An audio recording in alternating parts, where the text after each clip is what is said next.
My name is Carter Hayes, and I never imagined that one ordinary Friday evening would become the night that changed my life forever.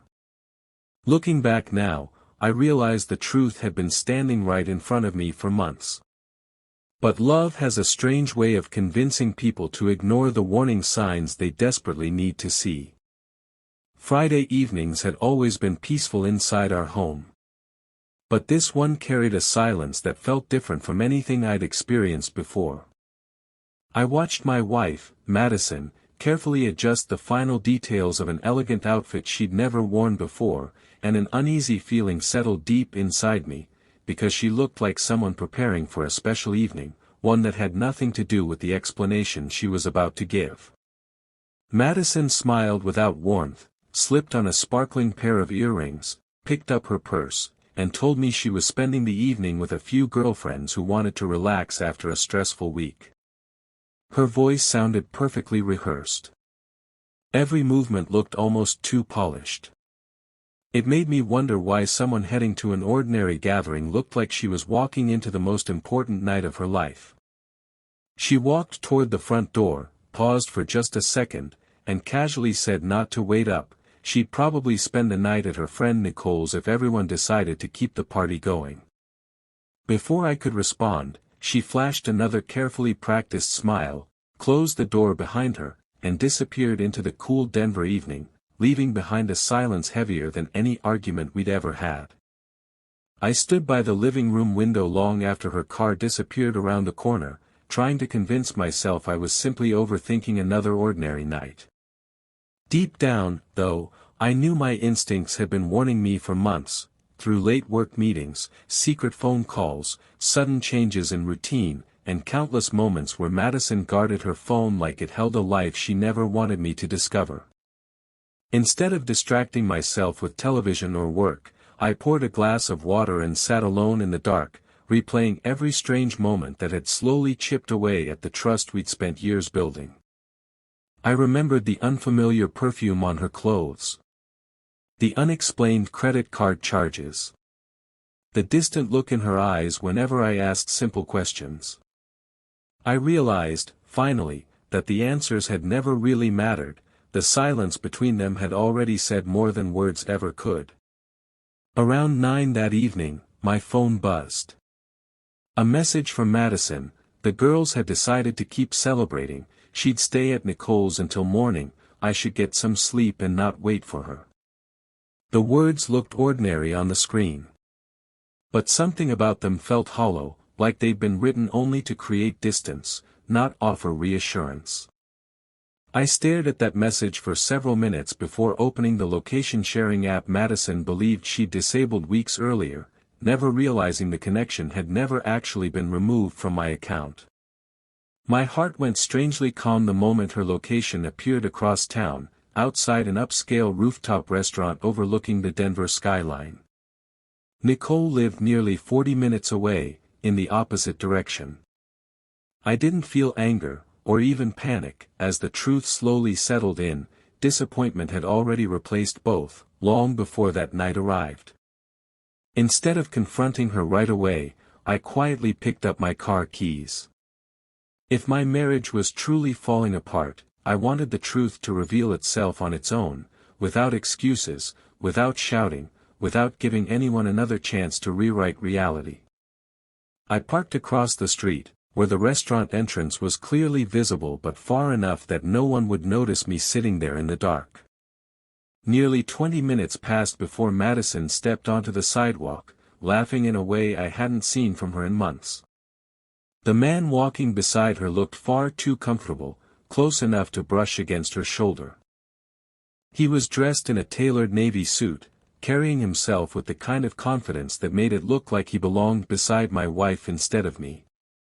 Madison looked into his eyes with the same warmth she once reserved only for me, back in the early years of our marriage. Watching that familiar smile given so freely to someone else hurt more than any words ever could. I reached for my phone, then stopped, before taking a single photograph. I suddenly realized I didn't need evidence to convince myself of what my own eyes had already witnessed. In that moment, the painful uncertainty that had followed me for months finally lifted, replaced by an unexpected clarity, one that told me my next decision would shape the rest of my life. I stayed in my car, watching them cross the street together, talking and smiling like the rest of the world had simply disappeared around them. Then, just before they reached a black luxury sedan, the man gently took Madison's hand. She made no effort to pull away. She let the moment linger, long enough to erase every doubt I had left.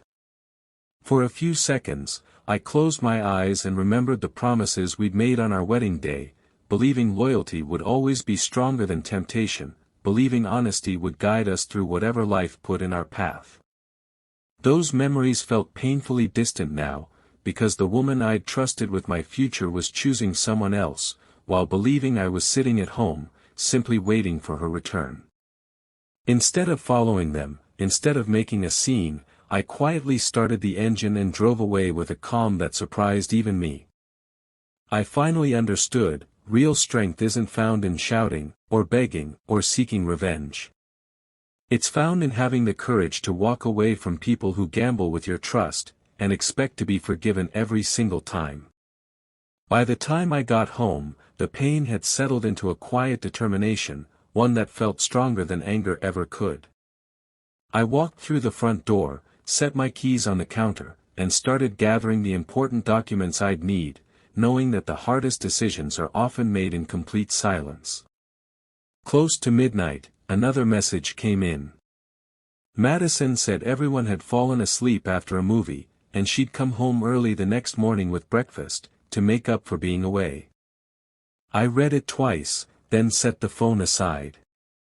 The woman who once shared every detail of her day with me was now building entire stories out of lies, without realizing I already knew the truth. A few minutes later, another notification came through. This time, not from Madison, an unknown number had accidentally sent me a photo meant for someone else. It showed Madison and the same man from the restaurant, standing together on a rooftop balcony, the sparkling Denver skyline behind them, smiling at the camera like the rest of the world had stopped existing. In that single moment, I knew there was nothing left for me to save. I didn't reply to the photo, and I never tried to find out who sent it, because the answer no longer mattered. Instead, I quietly placed my wedding ring on the dining table, beside a handwritten note that simply said trust is impossible to rebuild once honesty disappears. Then I walked out onto the back porch and watched the first light of dawn slowly brighten the sky. Just after sunrise, I heard tires roll into the driveway, then hurried footsteps racing toward the front door. Madison rushed inside, calling my name with a nervous smile, a smile that disappeared the moment she saw the ring resting on the table. Her eyes widened, moving from the note to my face, and for the first time in months, the confidence she always carried simply vanished. She realized I was no longer the man who would believe every excuse. She tried to explain that everything had been a misunderstanding, insisting there was an innocent reason for every strange moment I'd questioned over the past several months. I listened without interrupting, because I wanted her to finish every carefully prepared sentence. But the deeper she buried herself in new explanations, the more obvious it became, the truth had already spoken far louder than any words she could offer now. When she finally stopped talking, tears streamed down her face as she begged me to believe that nothing had happened the way it looked, that she never meant to hurt me. I looked at her for a long moment before quietly saying that betrayal doesn't begin with a single choice, it begins with every lie that makes the next lie easier to tell, until the truth no longer has anywhere left to exist. She reached for my hand. I gently stepped back, because the distance between us had already grown far greater than a few feet across the living room. I told her I wasn't leaving because of one evening, or one man, I was leaving because months of broken promises had slowly destroyed the foundation of our marriage, long before either of us admitted it was falling apart. Madison collapsed onto the sofa, overwhelmed by the reality that apologies could no longer repair what repeated deception had broken. I picked up my suitcase and walked toward the front door without looking back. I realized I wasn't losing the woman I loved that morning, I had already lost her the moment she stopped choosing honesty. And for the first time in a long while, I was finally choosing myself instead. I checked into a small hotel on the other side of the city with nothing but a suitcase, my laptop, and the determination to clear my head before making anything permanent. All day, my phone kept buzzing, missed calls, emotional messages, long voice recordings from Madison. I couldn't bring myself to listen to any of it, because I already knew that regret usually arrives only after the damage is already done. 3 days later, I met with a family attorney named Benjamin Reed, who listened patiently as I explained everything, without once interrupting my thoughts. When I finished, he looked at me with quiet understanding and reminded me that protecting my own peace wasn't cruelty. Choosing self-respect after repeated betrayal is sometimes the healthiest decision a person can make. Walking out of his office, I felt an unexpected relief replacing the weight I'd carried for months. For the first time in a long while, my future no longer depended on whether Madison changed. It depended entirely on the choices I was finally willing to make for myself. The following week, Madison asked if we could meet one last time, at a quiet coffee shop where we'd once celebrated our first wedding anniversary. I agreed, because I wanted our last conversation to end in honesty, not anger. Closure, I'd learned, isn't about changing the past. It's about refusing to let it control the future. When I arrived, she was already sitting by the window, tired eyes, a cup of coffee gone cold in front of her, nothing like the confident woman who'd walked out of our house that Friday evening. She admitted her friendship with a man named Tyler had slowly crossed boundaries she never meant to cross. She insisted the relationship hadn't become what I feared, but she finally admitted she'd hidden the truth because she enjoyed the attention, and because she was afraid of losing both him and me. I listened quietly until she finished, then gently told her that trust isn't destroyed in one dramatic moment. It disappears through countless small choices that slowly poison a relationship from the inside. Tears filled her eyes as she realized I wasn't searching for explanations or promises anymore. The hardest decision had already been made, the night I chose my own self-respect over a marriage built on unanswered questions. A month later, the legal process moved forward with far less conflict than I expected, because I refused to turn our separation into a battle fueled by bitterness. I signed every document with a steady hand, understanding that some chapters aren't meant to be repaired, their purpose is only to teach us when it's time to begin again. As the weeks passed, I slowly rebuilt the life I'd neglected while trying to save a relationship only one of us had actually been fighting for. I returned to old hobbies. Reconnected with close friends. Accepted a promotion at work.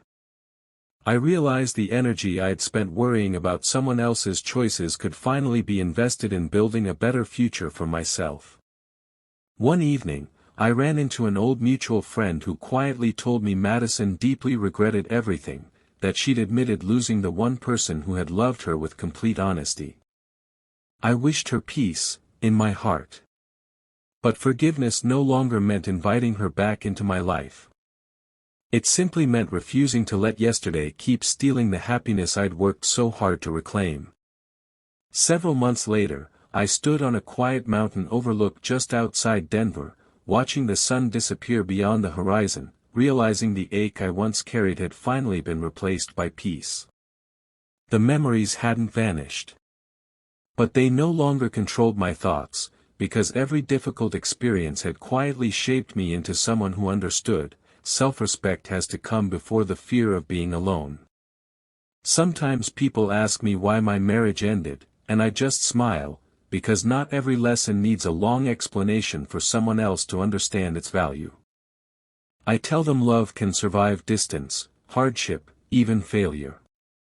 But it can't survive repeated dishonesty, because once trust is willingly traded for deception, even the strongest relationships start to crumble from the inside. If my story has taught me anything, it's this: walking away from someone who repeatedly breaks your trust isn't the end of your happiness. It's the beginning of discovering your own worth again.